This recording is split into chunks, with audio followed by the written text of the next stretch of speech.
Hey, it's Erica, the young adult librarian at Ventress Memorial Library, and you're watching Wednesday Craft Day. So today we're making paper planes. It's a really nice day outside, and I really wanted to throw some stuff around. Paper airplanes are nice because you can make them with notebook paper or any other kind of paper. We're starting with the basics. Master the basics first, and then you can try some more advanced versions of paper airplanes. Without further ado, let's get started.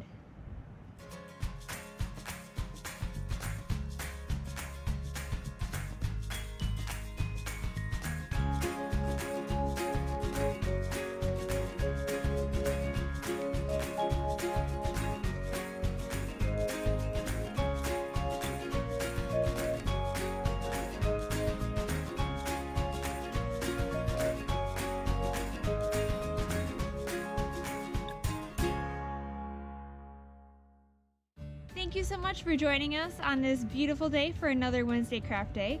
I hope your airplanes go far, and I hope you have a lot of fun folding them and tinkering and perfecting them.